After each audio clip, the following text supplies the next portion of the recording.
So there was once a demon that lived inside me, and Jesus had to set me free. Demons are very real, and a lot of us think that they're not, or some of us think that they are like the horror movies. Actually, they're worse than the horror movies because what they do is they want you to believe they look a certain way based off the movies. So you'll be scared to actually see what they really look like and how they truly operate. And how they really look and operate is very dangerous. As I've been very, very open about my story, I have struggled intensely with lust. And also, I thought that I was a gay man. But Jesus had to remove a demon that was inside me, and he did it in the most epic way.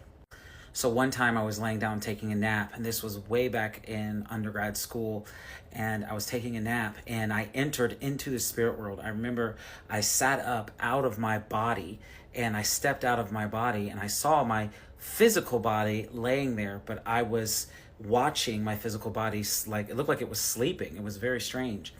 And as I sat up and I saw this darkness of my body, I saw a demon, at least like 20-foot demon, come out of my body, and it started to claw at my chest trying to remove my heart, and it was screaming at me these horrible things, and it was very anxious, and it was telling me I was nothing, and that I'm worthless, and that God hates me, and that I'll never be free, and I will always be in bondage to him, and I will always serve him. And I was panicking, and I remember I could physically feel the demon. I mean, I could touch it, his hands, his claws, and I was wrestling with it, and I was holding his hands up because it was literally trying to actually remove my heart from my body.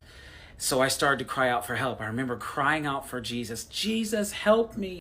And then suddenly a pillar of fire and wind just came in between me and the demon. And Jesus, his whole body was lit up like gold, and there was a flaming aura around him. And Jesus opened his mouth, and he pulled a long sword out of his mouth. You guys know that scripture, right? He pulled a long sword out of his mouth, and his eyes lit on fire. And he shouted at the demon, I said enough. And when he said that, the demon gets pushed back against the wall. And then Jesus takes his sword and he puts it up against the demon's neck. And he said, I said enough. It was intense. And it looked like flames were bursting out of Jesus, and this lightning was coming off of his face and out of his hair. It was so shocking, and the blast of that fire and force and wind also threw me to the ground as well. And so I'm on my butt, literally, and I'm watching Jesus just push this demon